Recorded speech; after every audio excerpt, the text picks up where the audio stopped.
tell me what happened this week at Music Commission.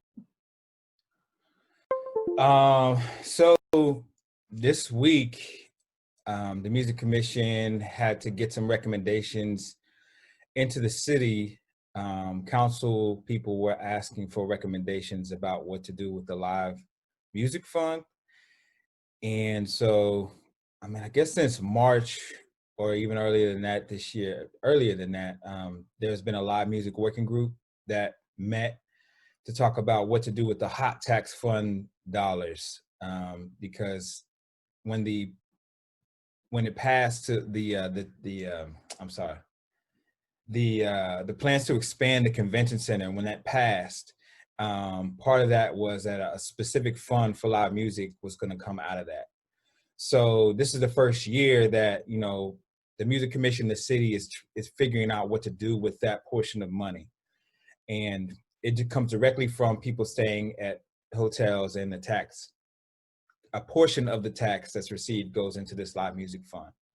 So there was a live music working group that was set up to determine how that would work. Who would oversee the funds? How would the funds be allocated? What areas are of interest? And in June, I was a part of that as vice chair of the Music Commission. I was a part of that group that was meeting and deliberating on that. In June, I kind of brought everything to a halt when I made a recommendation that, you know, we start to deal with equity, because a lot of the discussion in Austin has been about how unaffordable it is for musicians, period. How hard it is for musicians here to thrive and live in a city that's becoming increasingly more, catering more towards people that have higher bases of income. Lower income people of color are finding it harder and harder to live in this city. But, you know, a lot of the conversations was just about musicians, but the Black community in Austin has been displaced, been pushed out of the city for generations, and nobody was talking about it within music. So in June, I called for a Black Live Music Fund, which I was saying that they should give half of the money, half of the live music fund, to repair the damage that has happened to the Black community and Black people being forced out, and all the wealth that's been built off of Black culture here in the city. So that moment kind of stopped the conversation in live music working group, and we started as a Music Commission meeting twice per month to just talk about issues of equity and race and what are we doing about that. And so that was June. We're now in October.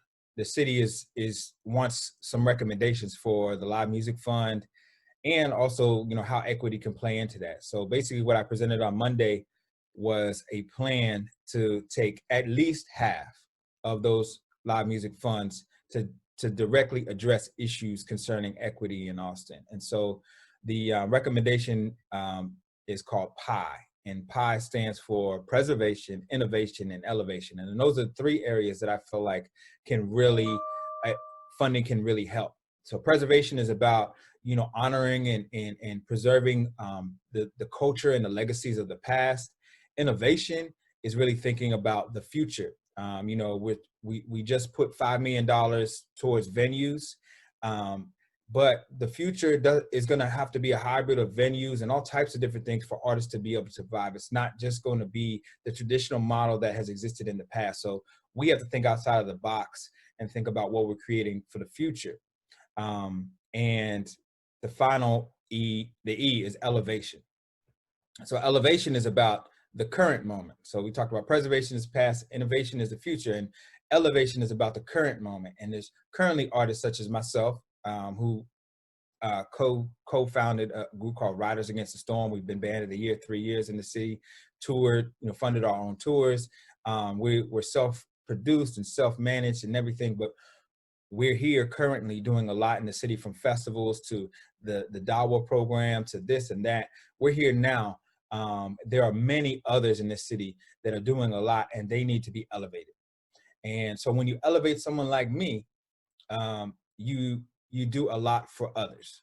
And so that's the key, is that, you know, when you support an artist that is underrepresented and most impacted by systemic racism and the issues, that the challenges that come along with that, you raise everybody else up. So me, for example, we've received funding to do a festival for 6 years in the city. It's called Rasta. We're no longer doing it, but that funding allowed us to create a business model that paid over 200 people every year for year after year. So we're talking about photographers, videographers, graphic designers, caterers, security, you name it.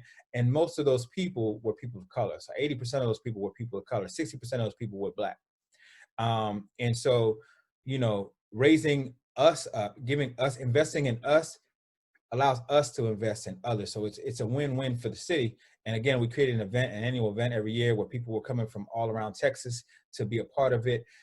So this is a win-win for the city. When you invest in those people that are creating the culture here, then you're making things much better for the city, much more vibrant for the city. And when you look at those that are really making a name for Austin right now, currently, Jackie Vincent, Gary Clark Jr., Eric Burton, and Adrian Casada, but Eric Burton is the lead singer.